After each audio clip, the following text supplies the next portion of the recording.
I ain't talking about how the last major update was in 2017, that's a different update problem, okay? I'm talking about update bloat, primarily when it comes to Scream Fortress. It's an issue that has been present for a while now, but I hadn't really noticed how problematic it was until this October. Here I am, slogging through yet another zombie game mode, wanting to put a bullet between my own eyes, when BAM! Jump scared by 9,214 gajillion maps all poorly organized. This is an eyesore, and I would know since that's people's usual reaction to seeing me. Technically speaking, the maps are organized alphabetically, but because there are 48 of them, several of them with the same naming convention, it's kinda impossible to identify which map is which, and much more problematically, which game mode each map belongs to. This game mode issue is even made worse though by how gimmicky some Scream Fortress maps tend to be. Take a look at Perks or Crasher for example. The tradition of Scream Fortress maps has been going back since 2009, where it was generally only one official Valve map getting a Halloween reskin. In 2015, however, it was opened up to the community, which as a result has led to this massive increase of maps that we have today. Smissmas maps will also have the same problem eventually. They've only been a thing since 2020, however, so they don't feel as bloated or problematic. Yet. I should preface this by saying I actually adore most of the community's contributions to the game, especially in terms of the maps. Looking at you, fucking ICS. And Scream Fortress 2024 has me genuinely excited for what could be added. We got average New York City interaction. We got oops, I left the oven on. We got MVM, aka Man vs. Man. We got Mighty Number 9, among a gazillion other amazing maps that I all desperately want to be added. The only problem is that it's feeding the fire. Obviously, you can very easily fix the current abomination of a map menu selection on the screen by categorizing them by game mode rather than lumping them all together. But when do you say stop?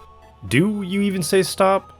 The seasonal updates are the one guaranteed thing most TF2 fans look forward to nowadays, be it Scream Fortress, Smissmas, or Summer, and they largely make up most of TF2's current content pool. Out of the 171 main maps, not counting MVM, Robot Destruction, Arena, the dev maps like CP Cloak and Cactus Canyon, 66 of them are holiday restricted. That's 38%. I think. I do meth, not math. 38% might not initially seem like a lot to you, but you have to recall, I'm also throwing in things like Hydro, Pastime, versus Saxon Hail, and Manpower into this as well. And that meager 38% may reach 45% this year. Cosmetics, war paints, and unusual effects are another can of worms entirely, but should be given similar thought too. These are essential for keeping the market and economy going, but have blown up in proportion and population in years too. End of the Line was a major update in 2014 and came with 22 cosmetics. Smissmas of 2019 came 5 years later and came out with 18 cosmetics. And if you want to go even more recent, Smissmas of 2023 released 23 cosmetics. A quote-unquote seasonal update is now on the same scale and level as an official major update.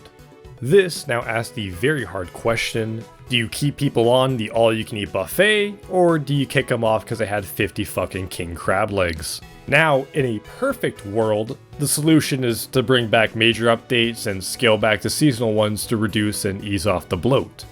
But last I checked, my ex-wife still hates me, so we aren't living in that perfect world.